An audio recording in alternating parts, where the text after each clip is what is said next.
बहुत समय पहले की बात है। एक गांव में रामू नाम का एक किसान रहता था। रामू बहुत मेहनती था। सुबह से शाम तक वह खेत में काम करता, पर उसके खेत की मिट्टी बहुत सख्त थी। बीज डालने के बाद भी पौधे अच्छे से नहीं उगते थे।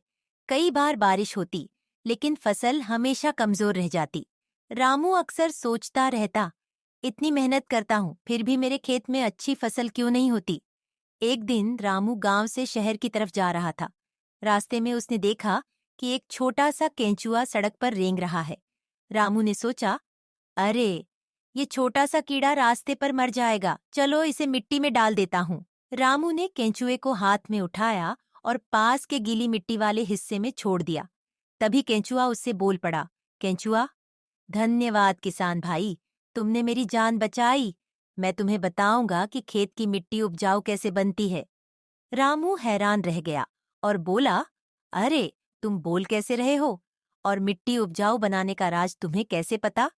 केंचुआ मुस्कुराकर बोला, मैं और मेरे जैसे हजारों केंचुए मिट्टी को खाते हैं, छोटे छोटे छेद बनाते हैं। इससे मिट्टी नरम और हवादार हो जाती है। बीजों को आसानी से सांस मिलती है, पानी भीतर तक पहुंचता है और फसल हरी भरी हो जाती है और खेत लहलहाने लगते हैं। रामू को उसकी बात थोड़ी अजीब लगी, लेकिन उसने सोचा कि क्यों न इस छोटे से जीव को अपने खेत में छोड़कर देखा जाए। रामू ने उस केंचुए को धीरे से उठाकर अपने खेत की ओर चल दिया और उस केंचुए को अपने खेत की मिट्टी में छोड़ दिया। फिर धीरे धीरे वहां और भी केंचुए आने लगे। कुछ ही दिनों में मिट्टी पहले से ज्यादा नरम और गीली दिखने लगी।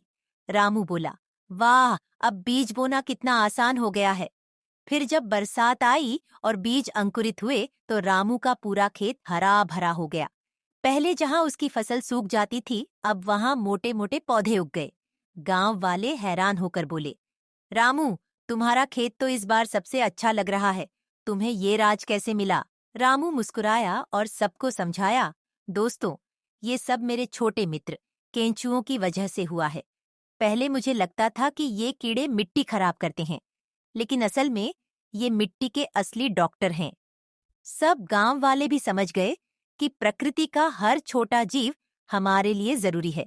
शिक्षा, प्रकृति का हर जीव उपयोगी है। हमें किसी को छोटा या बेकार नहीं समझना चाहिए। कड़ी मेहनत के साथ हमें प्रकृति के नियमों को भी समझना चाहिए।